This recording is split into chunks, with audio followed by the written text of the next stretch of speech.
You're watching KCTV English News. I'm Hyung Shim. The Jeju District Public Prosecutor's Office has wrapped up its investigation on Ko Yoo-jung's case within June and will indict her on July 1st. Ko is a 36-year-old woman currently under arrest for allegedly killing her ex-husband at a pension in Chocheoneup. She dismembered and disposed of his body to get rid of evidence. Ko is expected to face charges of murder, body dismemberment, abandonment, and concealment during trial.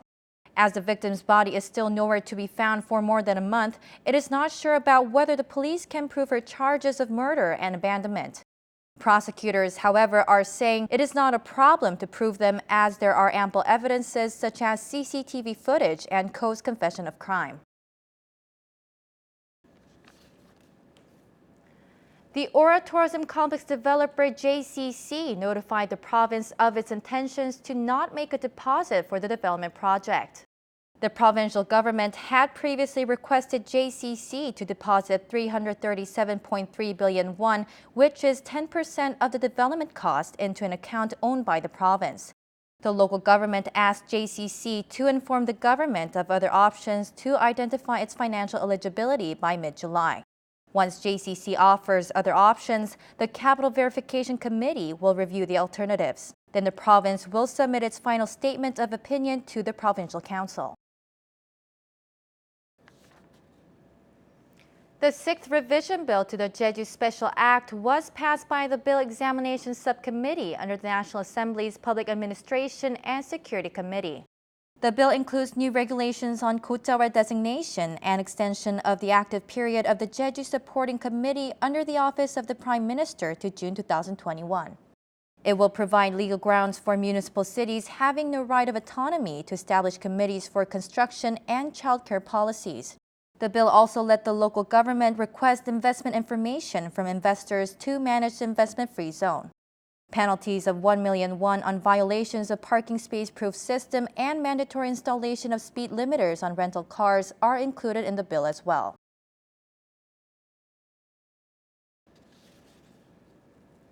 The Jeju District Public Prosecutor's Office recently indicted a 53-year-old woman without physical detention for manslaughter of 2 casualties while driving under the influence at Goma Road, Jeju City in January. This is the first case of DUI accident in Jeju after the enactment of Yoon Chang-ho law, which imposes harsher punishments for drunk driving. The court previously rejected the prosecutor's request for an arrest warrant of the offender, saying that she is currently suffering from the after effects of the accident and is unlikely to attempt to flee and destroy the evidence. Let's hope no more DUI accidents occur. The increased outflow from the Yangtze River in China is raising the possibility of low salinity water flowing into the waters of Jeju. The Jeju Ocean and Fisheries Institute said that outflow from the Yangtze River increased to 47,000 tons of water per second, marking a 20% rise compared to last month. This amount of outflow is similar to the amount of low salinity water flowing into the local waters in 2016. The institute will dispatch an emergency response team to survey low salinity water in the western coastal waters of the island. It's time again for Film Focus. Here's Mike Lehman with what's new in local theaters. You know, there are those weeks when there are 2 new movies you could see, but you know that it's unlikely you'll see even one? Well, this isn't one of those weeks, unless you like neither horror nor action, which is very possible, mind you. John Wick was first released way back in 2014 and has become somewhat of a cult classic. Then it's the return of the so scary why are we looking at her doll Annabelle, ready to come home.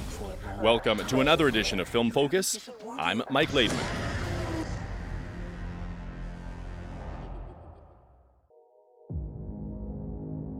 Small budget, good box office performance, solid reviews. That's got to be the dream of every studio which isn't regularly pumping out a superhero movie. John Wick first bowed 5 years ago, with Chapter 2 coming in 2017, and now the 3rd installment this year, all about a retired assassin coming back to seek vengeance.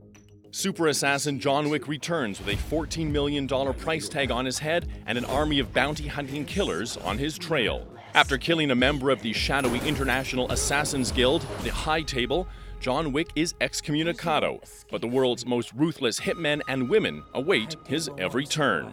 It features plenty more of the over-the-top action sequences for which the series has become known, with a story that isn't just there to drive plot. If you're any sort of fan of James Bond or Jason Bourne, you'll relish the intense, beautifully choreographed action.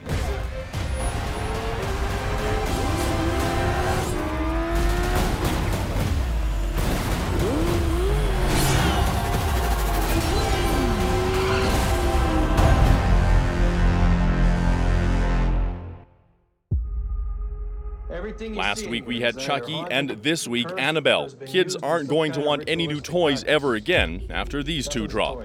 Determined to keep Annabelle from wreaking more havoc, demonologists Ed and Lorraine Warren bring the possessed doll to the locked artifacts room in their home, placing her safely behind sacred glass and enlisting a priest's holy blessing. But an unholy night of horror awaits as Annabelle awakens the evil spirits in the room, who all set their sights on a new target, the Warrens' 10-year-old daughter, Judy, and her friends.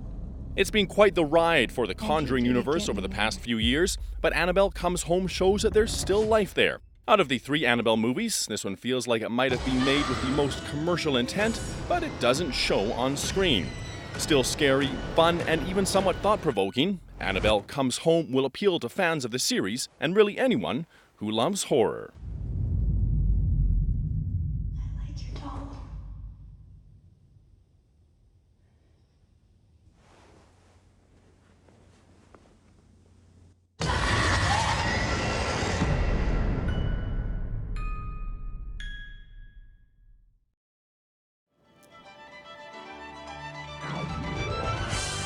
Enjoy a unique and modern take on the works of Gustav Klimt and Hunter Wasser at the new Bunker de Lumiere.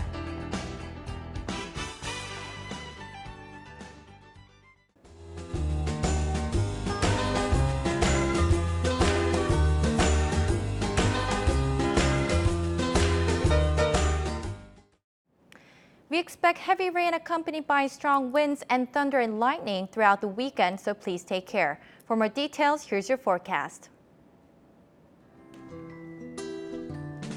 The morning low in Jeju City will be 22 and the afternoon high will peak at 28 degrees.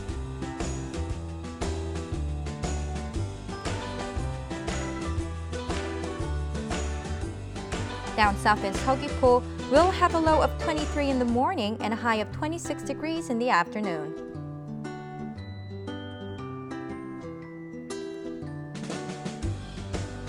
Over in Seongsan, the temperatures will be 22 in the morning, warming up to 25 degrees.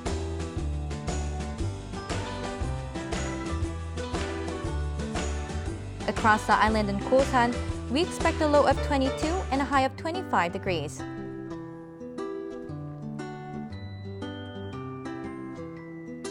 And up on the mountain at Songpanak, we'll hit a low of 19, topping off at 24 degrees.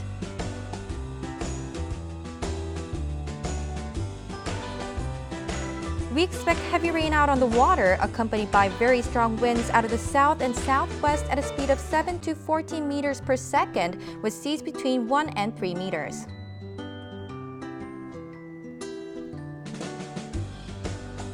And here's what's coming up.